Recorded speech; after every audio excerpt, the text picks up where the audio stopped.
Efendim şu an Kibirya Antik Kent'teyiz. Mehmet Akif Ersoy Üniversitesi öğretim görevlisi Düzgün Tarkan Beyefendi'ye mikrofon uzatacağız. Arkeolog buradaki çalışmalar hakkında bizleri biraz bilgilendirecek efendim.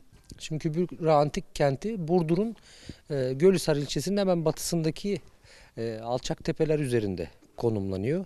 Evet, Kibirya Antik Kenti'nin Odeon yapısının içindeyiz. Kibirya Antik Kenti'ndeki kazı çalışmaları 2006 yılında başladı.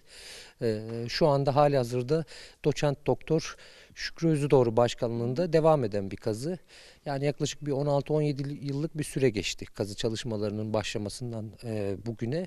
Tabii bu süre zarfında biz kentin önemli anıtsal yapılarını açığa çıkardık. Örneğin stadyum yapısı, agorası, geçtiğimiz yılda çeşme yapısını restore ettik. Ve de içinde bulunduğumuz Odeon yani müzik evi yapısı tabii ki. Bu yapılarda kazı çalışmaları tamamlandı ya da bazılarında büyük oranda tamamlandı diyelim. Kurulduğu dönemde bulunduğu dar coğrafyadaki yani bu Gölhisar ve yakın çevresi diyelim buna. Bu coğrafyanın başkentiydi. Çünkü hemen güneyindeki Bubon, Balbura ve Oynağın da antik kentleriyle bir dört kent birliği kurduğunu biz biliyoruz antik kaynak anlatımlarından. Yani Kibirya Antik Kenti gerçekten de her yönüyle hem konumu hem de barındırdığı yapıları bakımından ülkemizin önemli kentlerinden bir tanesi. Doçent Doktor Şükrü Özüdoğru başkanlığında burada geniş bir ekip var. Tabii bu bir insan nasıl evladına bakarsa biz de böyle kazdığımız alanlardaki yapılara öyle bakıyoruz. Kazı çalışmaları sırasında ve sonrasında bu süreç devam ediyor. Burada bulunduğumuz sürece bunları özenle korumaya gayret gösteriyoruz. Şu anki bilgilerimize göre Kibirya Antik Kenti bu bulunduğu yerde milattan önce 4. yüzyıldan itibaren kurulmaya başladı. Ondan sonra tabii bu tarihsel bir süreç. Yavaş yavaş dönem dönem büyüyerek devam etmiş buradaki yerleşim.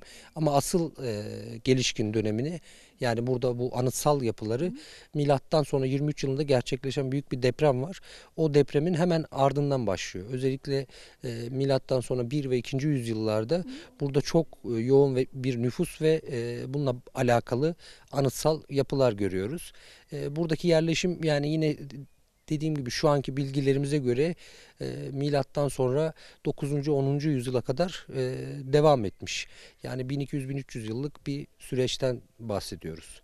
Ama tabii bu arkeoloji ve tüm bilim dalları böyledir. Bu bilgiler şimdilik böyle. Önümüzdeki dönemdeki kazı çalışmalarında bunlara belki daha yeni şeyler eklenecektir. Kibirya yuvarlak planlı çeşme yapısı. Tam adı bu. Bu yapı tabii 2016 yılında kazı çalışmaları yapıldı. O sezon içinde kazılar yapının kendisiyle alakalı sona erdi. Tabii ilerleyen süreçte biz dönem dönem bunun çevresiyle ilgili kazı çalışmalarını ilerlettik. Geçtiğimiz yılda burada kapsamlı restorasyon çalışmalarına başladık. Çünkü yapının o çevresinde yuvarlak planlı yani iç içe geçmiş iki havuz söz konusu.